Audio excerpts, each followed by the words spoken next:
The enemy of happiness is expectations. You could go on an amazing holiday to a beautiful island, but if you were imagining in your head an even more beautiful island, you could end up being miserable simply because of your expectations. This situation occurs all the time in romantic relationships. People can get so carried away with the idea of a Hollywood romance and of finding their soulmate that they develop these completely unrealistic expectations. They think, as soon as I find that perfect someone, all of my problems are going to vanish. I have this girlfriend or this boyfriend shaped hole in my heart, and all I need to do is find somebody to fill that. That is not a recipe for happiness. That is a recipe for codependence, for misery, for abuse, for divorce. Now, relationships can be wonderful, but you need to have realistic expectations. In this video, I want to show you the most common trajectory that most relationships go through so that you know realistically what to expect. This line shows you the path that most relationships are going to take. Let me walk you through it. Here on the y-axis, you've got love, attraction, affection, whatever you want to call it. And on the x-axis is time. Now here's where you first meet that other person, and then there's this huge explosion in attraction. This is the honeymoon phase, what polyamorous people call new relationship energy. There's this massive amount of excitement and anticipation. There's the feeling as though this person is perfect and that they could do no wrong. I have a friend in my real life who recently started a new relationship, and he was dating this girl for about 2 weeks, and when I caught up with him and asked him how it was going, he told me that he was in love. Now that's a really awkward situation because he's tremendously excited and wanting to be a good friend, someone who's supportive. You feel obliged to match his positive energy. But inside I'm thinking, okay, well, it's a bit early to be calling it that. But this is very common because when you first start dating someone new, all it takes is a few positive signs, a few indicators of compatibility, and your imagination just takes off. The reality of that other person is not as powerful as your capacity to project a fantasy onto that person.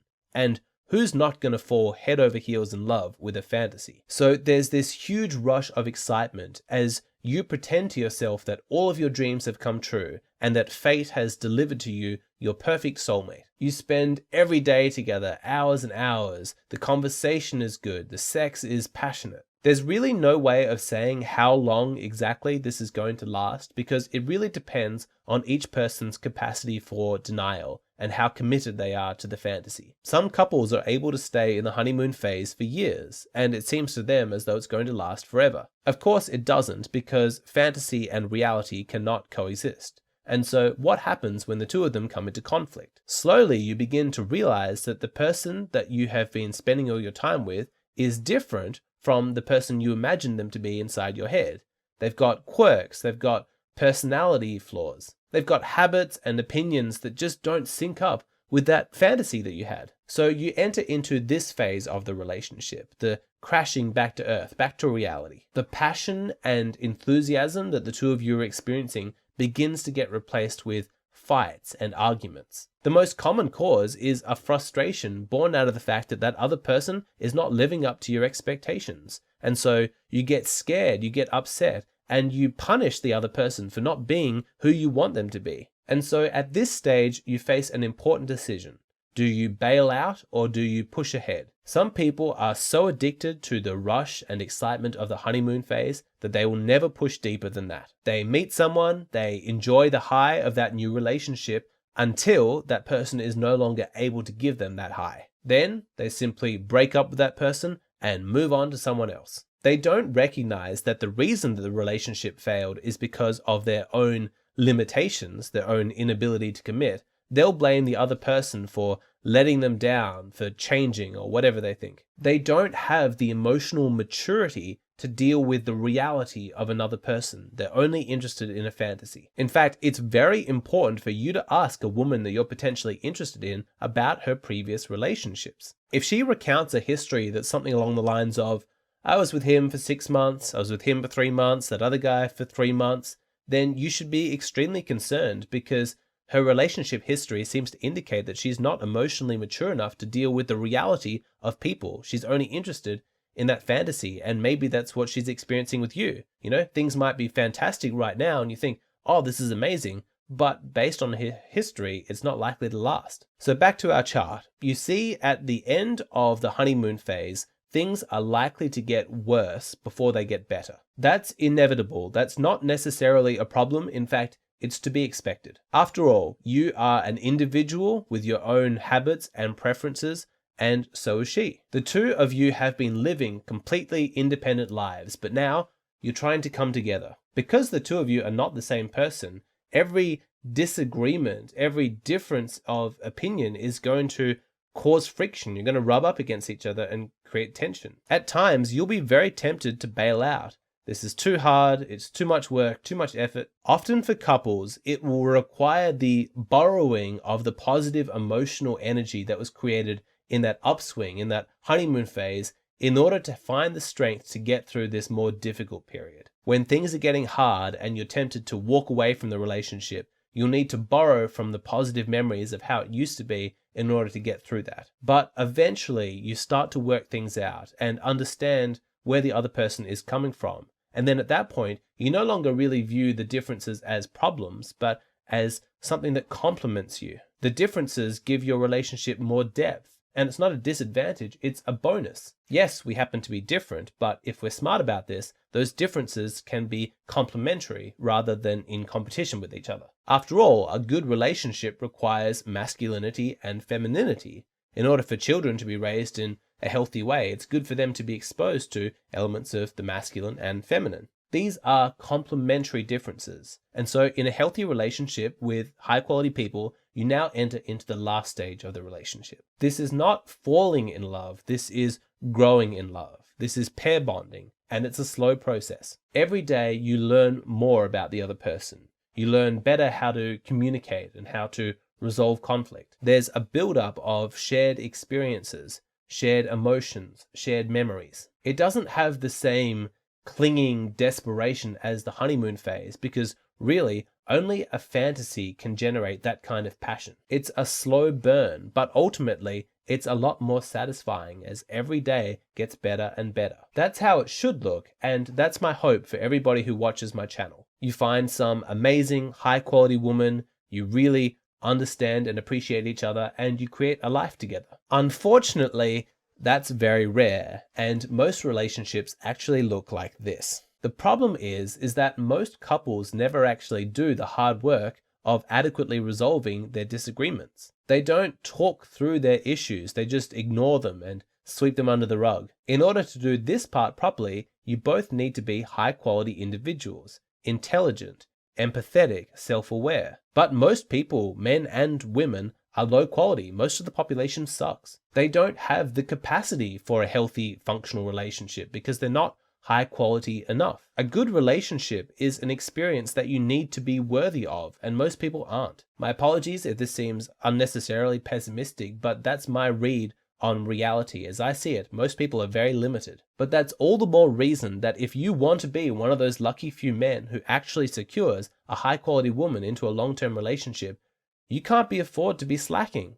Competition for her is going to be fierce. You need to stand out. So why does a dysfunctional relationship look like this with all these ups and downs? Why does it seem to not be getting anywhere? You would think if the relationship isn't progressing and there's no build-up of attraction, why would they stay together? Why wouldn't they just break up? Well, if only it was that simple and human beings were that rational, and that love and attraction were the primary reasons for why we stayed inside relationships. But most people are fundamentally cowards, and they would rather stay in something that's familiar, even if that familiarity is unpleasant. It's better than risking the unknown and searching for something better. You know that statistic you hear thrown around that 50% of people who get married end up in divorce?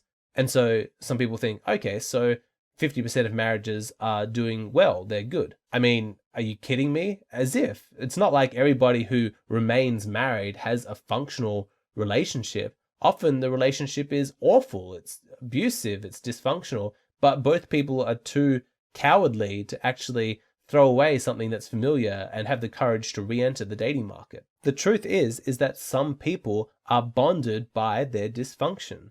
And these unhealthy patterns of behavior provide a sense of predictability and stability, not because of their functionality, but because of their frequency of occurrence. It's familiar. It's the devil you know. This is the worst case scenario. You are stuck in a relationship where you don't even like your partner. At best, she tolerates you. At worst, she abuses you. You're in a hell of your own making. I so desperately want to use this channel to educate men so that they don't end up here, because as I've said many times, it is better to be alone and single than to be in a relationship with a low quality woman. And so I direct your attention once again to this part, when you lose the fantasy of who the other person is and you have to face the reality and work through your disagreements. Do not let the small stuff go. Talk through everything. Be thorough. There is no argument so small that it's not worth having. Relationships take work. They take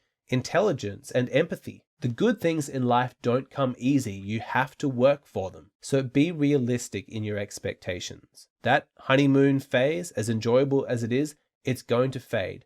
That's normal. That's to be expected. It's no reason to bail out on the relationship. Don't go thinking that just because you started having disagreements and arguments that there's necessarily something wrong with your relationship. It's normal. It means that you're in reality and you're confronting some of the deep stuff. What matters is whether or not you're making progress and actually resolving these disagreements and getting a better understanding of where the other person is coming from. Or are you just fighting? You're just blowing off steam and then burying your resentment until it bubbles over again. You have another explosive argument and then the pattern, recycles again and again. That's not working through anything. That's just codependence, and it's awful. But if you're using your disagreements and the resulting discussions as a way of deepening your relationship and getting to know your partner at a more thorough level, that's a good sign. I'd say you're on the path to a healthy and happy relationship. Keep going. What do you do if you're scared that your partner is going to gain weight in the future? Are insecure women more likely to cheat? And what does the dating market look like if you already have children but don't want any more in the future? All of these topics and many more are covered in exclusive videos available on my Patreon page. This includes my latest video, a deep dive story into a man who gave up on his relationship. At 27, she was the only person that he'd ever been with, where she'd already had multiple partners beforehand. He felt as though the relationship was holding him back from exploring his sexual options and living a life of a confident single man. He felt that his partner was a high-quality woman and that their relationship was really good, but still, he felt he needed to explore and to experience more. In this video, we explore how this decision worked out for him and my own personal feelings as to whether or not he made good choices. I also go into a lot of depth about the two possible paths that he's now able to take and what steps to take if he wants to get to a place with happiness and satisfaction. If you're in a long-term relationship and you wonder what it would be like if you were to give up on that relationship and re-enter single life, and you want to know about a personal story from somebody who actually did it, I highly recommend this video. For every video that I post here on YouTube, I post an additional bonus video on my Patreon page. That means that at the moment, you're only seeing half of the total content that I create. If you would like access to the other half, then please go and sign up at my Patreon. It's just a $5 a month subscription, and you get instant access to a whole bunch of exclusive content. It's a wonderful way to support the channel, and I would love to see you over there.